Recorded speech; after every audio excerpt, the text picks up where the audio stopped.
kasi namimiss na niya si Joy. Kalingap Dan namimiss na si Joy, di na nakatiis ito at tumawag pa kay Kalingap Rab, yan malalaman natin yan mamaya.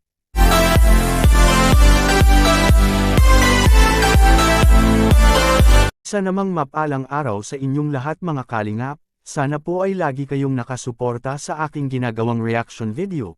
At kung nagustuhan po natin ang ganitong kwento, huwag po nating kalimutang mag-subscribe sa maliit na channel na ito, at paunawa ating tapusin ang kabuohang nilalaman nito. Siyempre huwag din nating kalimutang suportahan ang ama ng Kalingap na si Val Santos Matubang at Kalingap Rab.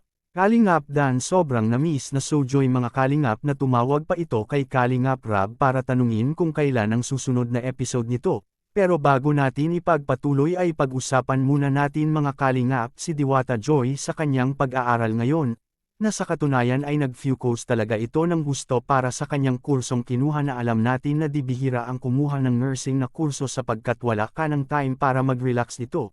Kaya si Diwata Joy ngayon ay bihira na lang talaga natin na makita ito na ma-vlog kay Kalingap Rab.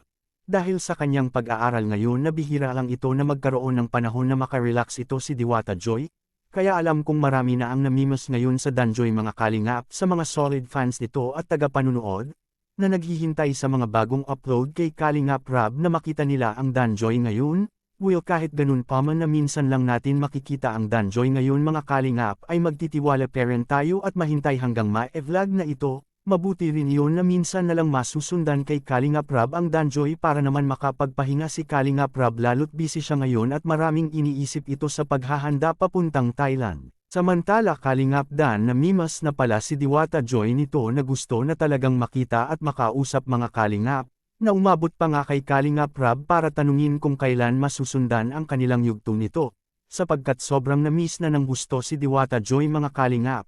Grabe naman si Kalingap Dan pag nagkagusto na sa isang babae mga Kalingap na di talaga mapalagay pag hindi niya ito nakikita si Diwata Joy. Talagang gagawin ang lahat nito para madinig lang ang kanyang gusto nito na masilip naman niya si Diwata Joy. Parang tinatamaan na yata ang ating Papa Dan mga Kalingap, parang di yata ito makatulog ng maayos pag hindi sila magkita ni Diwata Joy ng ilang araw. Mako-confirm na talaga natin kay Papa Dan na mahal na talaga niya si Diwata Joy nito. At ito pala ang sinabi kay Papa Dan kay Kalingap Rab na nagtanong ito kung kailan masusundan ang kanilang yugto. Makikita po natin sa video. Naiinip na po si Dan. Gustong-gusto niya makita si Joy. Grabe po. As in, nagme-message pa po sa akin si Dan. Kailan daw madan Joy kasi namimiss na niya si Joy. Di daw niya talaga mapilit si Joy. Grabe din si Joy, no? Napaka talaga ni Joy. Yung hard to get. Grabe ka Papa Dan, sobrang namiss muna si Diwata Joy. Kayo mga Kalingap anong magandang maikomento nyo tungkol dito? Please comment and God bless us all.